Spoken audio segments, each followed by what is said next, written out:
로마 콘크리트가 2000년이 지난 지금도 어떻게 서 있을까요? 일레나 스퍼백이 게시함 32분 전. 로마 콘크리트의 내구성은 여러 재료와 생산 방법의 조합에서 비롯됩니다. 로마 제국의 전성기로부터 거의 2000년이 지난 지금도 로마의 건축물 중 일부는 여전히 건재합니다. 로마의 판테온, 스페인 세고비아의 로마수로, 영국의 로마 목욕탕을 비롯한 이러한 경이로운 건축물들은 세월의 시련을 견뎌왔습니다. 이러한 구조물의 장수는 로마 콘크리트 덕분이라고 할 수 있습니다. 그렇다면 로마 콘크리트를 그토록 특별하게 만드는 것은 무엇일까요? 이 재료의 어떤 특징으로 구조물이 수천 년 동안 버틸 수 있었을까요? 연구자들은 아직도 로마 콘크리트가 정확히 어떻게 만들어졌는지에 대해 의문을 품고 있지만, 콘크리트의 여러 성분과 비가 오면 스스로 복구된다는 사실 등 몇 가지 단서를 얻었습니다. 콘크리트는 어떻게 만들어지나요? 먼저 콘크리트가 일반적으로 어떻게 만들어지는지 이해하는 것이 중요합니다. 현대 콘크리트는 시멘트로 시작하는데, 시멘트는 물과 섞으면 반죽처럼 되는 미세한 분말입니다. 시멘트의 주요 성분은 퇴적암인 석회암으로 주로 탄산칼슘으로 구성되어 있는데, 이 화합물은 달걀과 조개 껍데기 등 자연계에서도 발견됩니다. 석회암은 점토와 같은 다른 재료와 혼합된 후 화씨 2700도, 섭씨 1482도의 가마에서 가열되어 클링커라는 물질을 생성합니다. 클링커와 몇 가지 첨가제를 미세 분말로 분쇄하면 시멘트가 생성됩니다. 오늘날 가장 널리 사용되는 시멘트는 포틀랜드 시멘트입니다. 캘리포니아 대학교 데이비스 캠퍼스 토목환경공학과 부교수인 소마에 나시리에 따르면, 포틀랜드 시멘트로 만든 구조물은 환경에 따라 75년에서 100년까지 수명이 연장된다고 합니다. 콘크리트는 로마 시대에 사용된 이후 분명히 변화해왔지만, 사실은 콘크리트가 발명된 이후로 끊임없이 변화해왔다는 것입니다. 콘크리트와 유사한 재료의 사용은 기원전 6500년으로 거슬러 올라갑니다. 석기 시대 시리아인들은 화덕을 사용하면서 석회라는 무기 건축 화합물을 우연히 개발했는데, 이는 현대 소성, 캘시네이션이라고 알려진 과정의 원시적인 형태로 주변 암석을 가열했을 가능성이 높습니다. 한편 기원전 1100년경 메소아메리카의 마야인들은 석회암을 고온으로 가열하여 이산화탄소를 방출하고 탄산칼슘을 산화칼슘으로 변화시키는 생석회를 사용하여 콘크리트 전구체를 개발했다고 나시리는 말했습니다. 하지만 로마 콘크리트는 독특한 혼합물이었고 놀라운 효과를 발휘했습니다. 오리건 대학교 고전학과 부교수인 케빈 디커스는 라이브 사이언스와의 인터뷰에서 콘크리트가 제국을 건설했습니다. 라고 말했습니다. 디커스에 따르면 로마인들은 기원전 3세기부터 콘크리트를 사용했습니다. 로마 콘크리트. 로마 콘크리트의 비밀은 재료와 배합 방식 모두에서 비롯됩니다.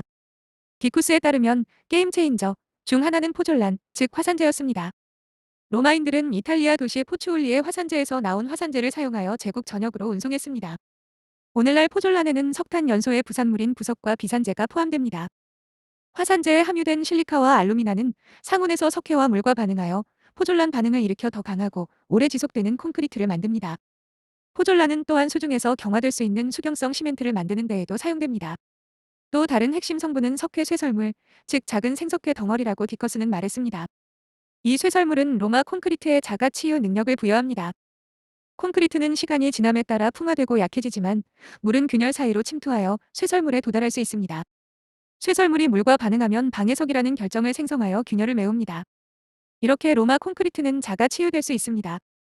예를 들어 로마 근처에 있는 2000년 된 카이칠리아 메텔라의 무덤은 방해석으로 가득 찬 균열을 보여주는데, 이는 건설 이후 어느 시점에 물이 콘크리트 내부의 쇠설물을 활성화시켰음을 시사합니다. MIT 연구팀은 2023년 사이언스 어드밴스드 저널에 게재된 연구에서 쇠설물의 효과를 설명했습니다. 그들은 로마 콘크리트를 주사 전자현미경과 X선으로 분석하여 콘크리트의 강도와 제작 방식을 파악했습니다. 로마인들은 이 놀라운 공학 기술을 직감적으로 알고 있었던 것 같습니다. 이게 그저 우연이었을까요? 아니면 그들이 실제로 무엇을 하고 있는지 알고 있었던 걸까요? 디커스는 곰곰이 생각했습니다. 로마인들은 또한 고온 혼합, 한 믹스철이라는 방법을 사용했는데, 이는 생석회와 포졸란, 물, 그리고 다른 재료들을 혼합한 후 가열하는 방식입니다. MIT 연구팀은 이 방법이 석회암 쇠설물의 자가 치유 능력을 활성화하는 데 도움이 되며, 오늘날 일반적으로 사용되는 소석회, 슬레이크트 라임라는 생석회, 물 용액으로 만든 시멘트보다 더 빨리 굳을 수 있다는 것을 발견했습니다. 디커스는 소석회가 오늘날 일반적으로 사용된다고 말했습니다. 연구자들은 여전히 로마 콘크리트를 연구하고 있습니다.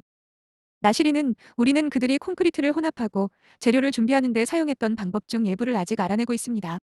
라고 말했습니다. 디커스는 포틀랜드 시멘트의 현재 혼합 공정에서는 석회 쇠석이 형성되지 않는다고 설명했습니다. 가마에서 생산된 클링커는 미세한 분말로 분쇄되어 잠재적인 쇠석을 모두 파괴합니다. 반면 로마인들은 생석회, 물을 고온에서 혼합했을 가능성이 높기 때문에 쇠석은 시멘트의 작은 내포물로 남아있었다고 그는 덧붙였습니다. 로마인들이 시멘트 제조법의 탁월함을 온전히 이해했는지는 알 수 없지만 그 위대함은 오랜 세월을 통해 빛을 발합니다. 오늘날에도 로마 성벽을 만지는 것만큼 즐거운 일은 없습니다. 이 성벽은 2000년이나 지났는데 처음 부은 날만큼이나 단단합니다. 라고 디쿠스는 말했습니다. 엘라나 스피백은 뉴욕시에서 활동하는 과학 작가입니다. 뉴욕 대학교 과학건강 및 환경보고 프로그램에서 석사학위를, 오하이오주 캐년 칼리지에서 학사학위를 취득했습니다. 인버스, 파퓰라 사이언스, 비츠 미디어 등의 기고해왔습니다. 라이브 사이언스닷컴